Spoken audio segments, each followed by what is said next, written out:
G'day, Jim here again, and I'd like to talk to you about the grip. It's one of the things on the golf club or part of the golf swing that is such a confusing thing for us, for most people. It's also an aspect in the golf swing where I don't tell people how to grip the club. I merely give them a suggestion on what's going to work better for them and then let them decide. Now, to give you an idea, most people say, you've got to hold the club like this and then you put your hand here and do that.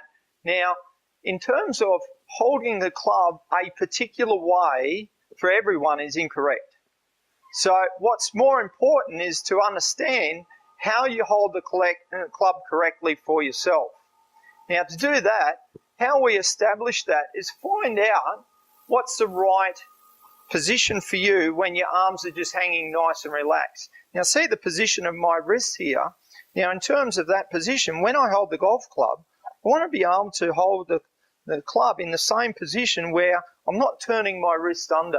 Now, a classic example of that is if I was to grab a hammer and use a hammer, I'm going to use my wrist in a way that I'm going to get maximum motion out of my wrist.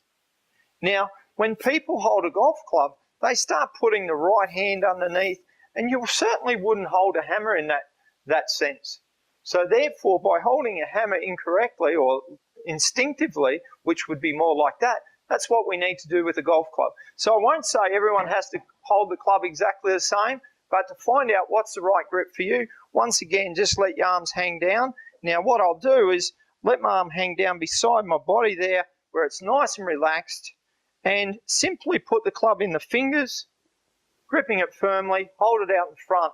Now with my right hand, simply without turning it at all, just letting it hang naturally, and then bring it up and sit it on top. Now I'd suggest using an overlap, which is just your finger there. If you want to go 10-finger grip, that's fine as well, so that we can get maximum movement out of your wrists and that.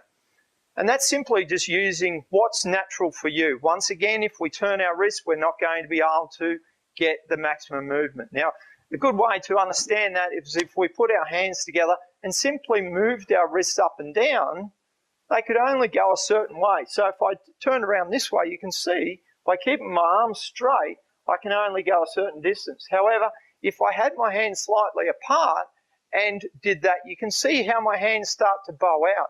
Now, when I do that side on, you can see how much more movement I get in my golf swing or in my wrists, and therefore I'm going to get a lot more power in my golf swing. So the correct thing for you may not necessarily be the correct thing for me. Everyone's different, so to establish the right grip for you, once again, just letting your arms hang down and find that natural position there. So give that one a go. I'm sure you'll have some great results with that. Bye for now.